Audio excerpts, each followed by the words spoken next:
था उस तालाब में बहुत से जीव रहते थे। वही तालाब के पास एक वृद्ध बगुला भी रहता था, जो कि बहुत बूढ़ा होने के कारण मछलियों का शिकार करने में असमर्थ हो गया था और अक्सर उसे भूखा ही रहना पड़ता था। एक दिन जब बगुला तालाब के किनारे बैठा था, तब उसे एक तरकीब सूझी और बगुले ने जोर जोर से रोना शुरू कर दिया। बगुले को रोता देख एक केकड़ा तालाब से बाहर आया और बगुले से पूछा, क्या हो गया है बगले, क्यों रो रहा है पगले तू?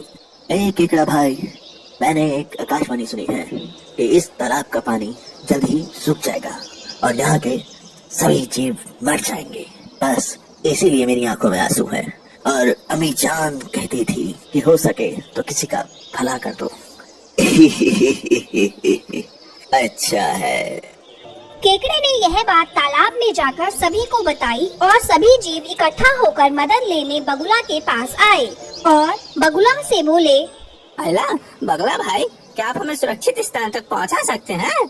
हाँ दोस्तों, यहाँ थोड़ी दूरी पर ही एक विशाल तालाब है। मैं तुम सब लोगों को कुछ ही दिनों में वहाँ पहुँचा दूंगा। सभी जीव मान गए। बगुला एक एक करके मछलियों को ले जाता और उन्हें एक चट्टान पर ले जा करके खा जाता। अब बगुला बहुत खुश था, क्योंकि उसे बिना किसी मेहनत के उसका भोजन मिल रहा था। यह सब कुछ दिन चलता रहा। फिर एक दिन केकड़े की जाने की बारी आई। केकड़ा बगुले की पीठ पर बैठ गया और बगुला भी उड़ चला। कुछ दूरी पर केकड़े ने बगुले से पूछा, क्यों बगुले, खुश तो है ना मछलियाँ वहाँ? तू ले जा रहा है मुझे जहाँ? बगुला सोचने लगा कि अब इसे सब सच बता ही देता हूँ, क्योंकि इसे भी अब मैं खाने ही वाला हूँ।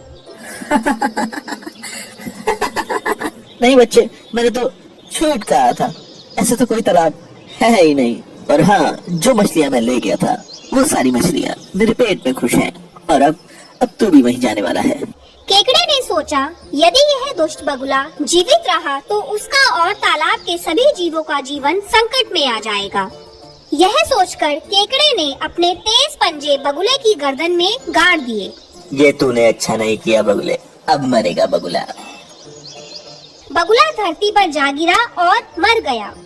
बहुत फड़फड़ा रहा था, जान बचाएगा सबकी। केकड़े ने यह सारी बात वापस तालाब पर जाकर सभी जीवों को बताई।